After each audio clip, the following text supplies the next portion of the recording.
This is what I actually would recommend to anyone getting started in any fitness area is spend the money at the start and thank me later, okay? So the first thing is your exercise technique. If you're starting to play basketball, pay the money and go and see someone who can teach you how to shoot properly, flick your wrist, how to dribble, how to pass, okay? So let's just talk about the gym because that's where most people are using supplements for. But if we're going to the gym, pay the money to go and see a personal trainer. Why? Why? Because let's just say I do a bicep curl like this. Okay, what am I actually working? Well, if the weight's out here, I'm working my rotatory cuff, I'm working my shoulder. Okay, if I do the bicep down here, if I step back, I lock my elbows in, okay, I'm actually working the bicep. I only have that information by seeing someone who knows more than me, okay? So the reason why you want to see a personal trainer is they're going to make you, they're going to get you bigger because they're going to teach you the right, correct exercises, okay, to work the actual muscles that you need to work, okay? So if you're going to do a back workout and your legs are hurting, guess what? You didn't work back, you worked legs, okay? You're only going to have that information if you go and see a personal trainer. It might cost you 100, it might cost you 200, it might cost you 300, oh my God. But it's going to save you money in the long term. If you ask anyone like myself who's, had injury after injury, who's seen a physio appointment is 150, 180 bucks off the bat. Okay, 3 physios, that's, $300 right there because you didn't do the exercise right. Okay, so I'm saving you money. Number 1, exercise, fundamentals, see a personal trainer. It sucks, I don't want to spend the money, but it's going to save us money in the long term. Next thing, nutrition. Whenever you go to the gym, everyone says it's 80% nutrition, 20% workout. Absolute horse dung, okay? It's 100% of everything. It's 100% exercise, 100% nutrition, 100% sleep, okay? Nobody knows what they're talking about. Neither do I, but anyway.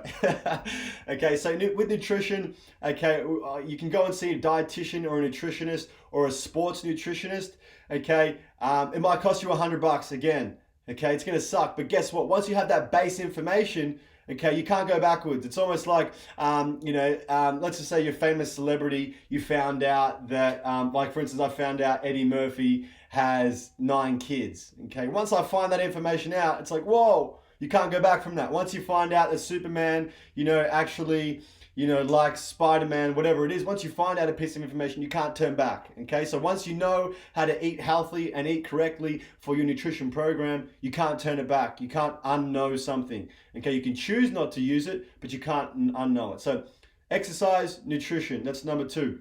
The third thing is psychology, okay? You've all heard this term, mind in the muscle. You got to get your mind into the muscle. What does that mean? Well, it just means concentration.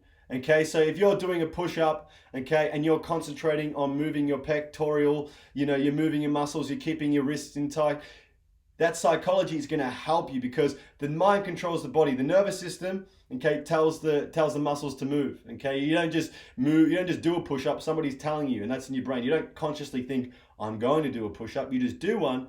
But it starts from somewhere. It starts from the neural signals in your brain, okay? And you want to strengthen those signals. The way to strengthen it is to concentrate. You can't just get concentration out of the air. You have to practice it. So I would spend the money, go and see another $100 there. Go and see a sports psychologist, ask them what techniques. They're probably going to talk about a few main things, and that's concentration, mental imagery, okay? Mental imagery is imagining yourself performing the action. It works in basketball. There's many studies that have shown you take a guy, you get him to shoot a basketball, then you take him away and you get him to imagine shooting 1,000 free throw basketballs. He comes back, he gets them all in. Why? Mental imagery. He imagined himself strengthening the neural signals. Okay, so with the mind, you're going to have concentration, mental imagery, and then stress or arousal regulation. So that's self-talk, concentration, making sure you can handle the pressure of the football game, of the gym. You might go into the gym, everyone's there, there's 100 people, they're all 500 kilos, they're all massive dudes. How are you going to concentrate doing the workout if you're stressing about people looking at you? Yeah, sports psychology helps. It might cost you a couple $100. Okay, the next thing is free is sleep.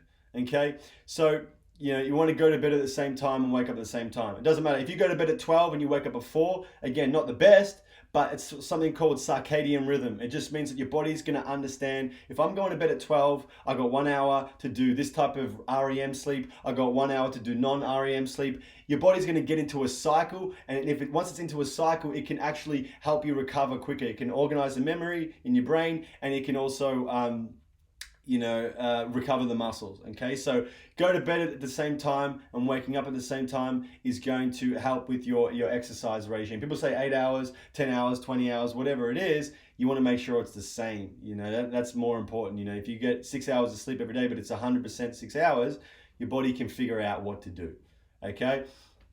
And so we've talked about exercise, nutrition, sleep, and last one and psychology. The last one, which kind of ties into psychology, is social support. Okay, so you want to get some coaches in. So many times I go to the gym, I do really well, and I quit. Okay, I go to the gym after a month and then I quit. Why? Because I don't have any support. Mentally for myself, I'm not supporting myself. I'm being a bit lazy, but also there's no one there saying, "Hey mate, just come next week." So the last thing is you want to get a team around you. If you're going to join a gym, join a sporting club, you want to try and lose weight, get a team behind you. Even if you're paying someone, $30 a month just to send you a couple messages saying, "Hey mate, get back in the gym, get back out there." Social support is a massive contributed to the reasons why people are successful or not successful in their interventions for gym or whatever it is. So those are the 5 ways that I'm going to get started in my training program. Exercise, nutrition, psychology, sleep, and social support. Those are the big 5. They might cost you a bit of money up front, but they're going to save you so much money at the time. They're going to actually help you with performance. And most importantly, you don't need to keep paying them necessarily. Once you know how to do the exercise, you might only need to come back once a year, once every couple of years to refresh yourself. Whereas protein supplements, you're paying it every week, every month to get those supplements. So hopefully that helps. If you have any other questions, please let me know. Please comment below on what you think. And Stefan Ramsey, SXT Wellness. Make sure you like, subscribe, and comment below.